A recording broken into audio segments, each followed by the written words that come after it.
Day 2 is part of the forming section of the creation week. God first creates an earth that's formless and void and dark. He creates light. He makes light to illuminate the dark world. Then he begins to form it, and then once it's formed, he begins to fill it. And the first act of forming, you could say, is the creation of light and the separation of light and darkness. But then he creates the firmament and inserts the firmament between the waters above and the waters below. And that forms an above and below. It forms a world where there are waters in heaven and there are waters on earth. And that distinction runs through the entire Bible. When people go into heaven, they see a sea of glass in front of God's throne. And those are the heavenly waters. Sometimes the heavenly waters come down.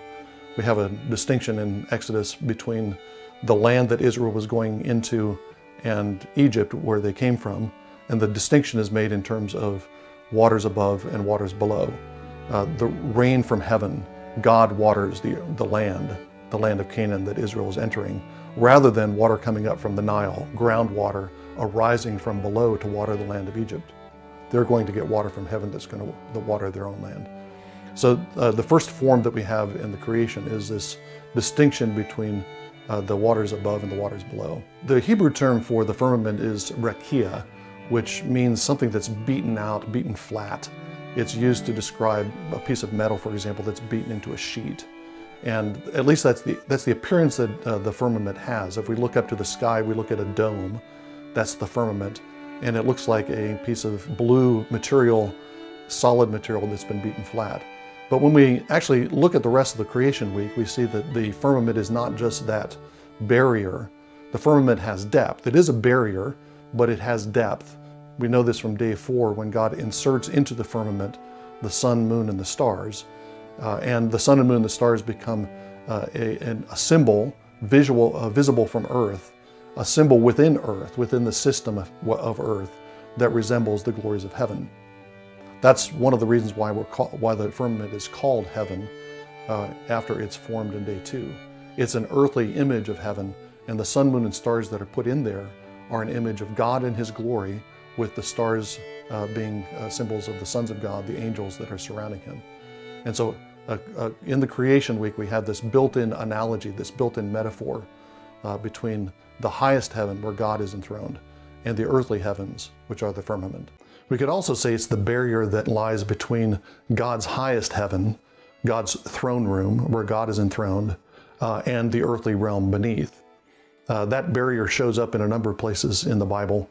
When the elders, Aaron and Moses, feast on Mount Sinai, for example, they look up at the Lord, and they look up through a pavement that looks like sapphire, and up above the pavement they see the Lord. And the Lord is visible to them as they eat and drink in his presence. He doesn't stretch out his hand against them, and they have a meal in the presence of the Lord, but a meal with a barrier between them. Ezekiel sees a similar barrier when he sees the glory of the Lord appear by the river Kibar when he's in exile. He also sees this barrier between this firmament that is above the figure that he sees in the midst of the glory cloud. That barrier is not a permanent feature of creation. This, I think, is one of the reasons why there's no pronouncement that the second day is good. We think that after everything God does, he pronounces it good. Creates light, separates light and darkness, that's good. He separates the waters and the land and makes the plants grow from the land, he says that's good. He puts the stars, sun, and moon in the heavens, and he says that's good. That's true of every day except the second day. There's no pronouncement that it's good. And I think one of the reasons for that is because that barrier that separates the throne room of God and the lower realm of man is not permanent. That's going to be shattered. We actually see a picture of this shattering in the book of Revelation. In some places in the Bible, that firmament, which looks like a solid dome over the earth, is pictured as an ice dome. Hail is a symbol of the shattering of that firmament, the shattering of that barrier. It can be shattered from God's side when God comes in wrath against his enemies or against unfaithful Israel. He breaks through the firmament and he comes with a storm of fire, lightning, and hail.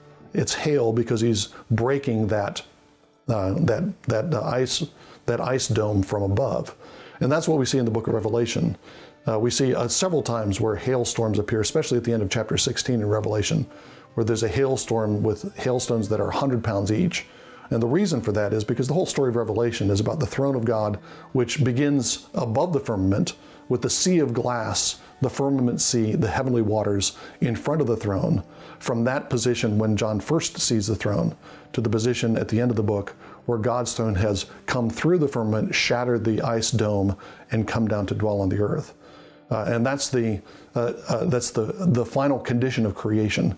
When that barrier between God and man is gone, the veil is lifted, and the bride and the bridegroom live in fellowship and communion forever. The creation account is, among other things, a temple building account. God is building his cosmic temple. And we can find analogies between the construction of the tabernacle by Moses, the construction of the temple by Solomon, and the creation week. And one of the things that's happening in both cases is the formation of boundaries.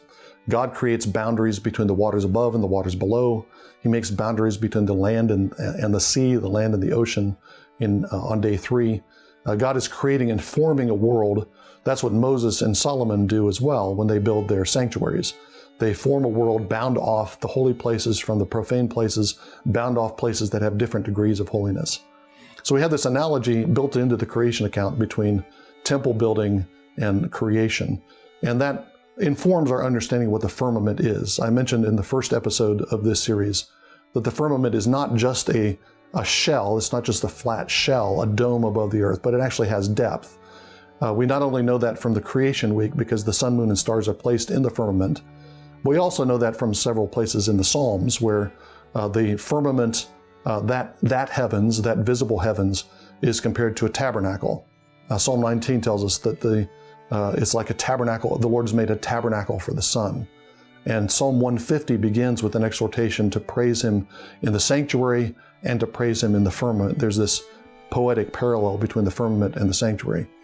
And I think the firmament, this thick barrier, that corresponds to a particular section of the temple. It corresponds to the holy place. The holy place is the place where we have the lampstand, that is the sun, moon, and stars, the lights of heaven as the ancients understood it. The holy place is where we have bread, the bread of God. The bread of God comes down from the sky during the wilderness wanderings when it comes down as manna. God feeds Israel with the bread of angels, we're told in the Psalms. That's another indication that the firmament is the holy place. And then the holy place also contains an altar of incense that is a kind of ladder from the holy place into the throne room of God. So in the Old Testament, the priests, when they were doing their ministry within the holy place, were doing it in a symbolic firmament.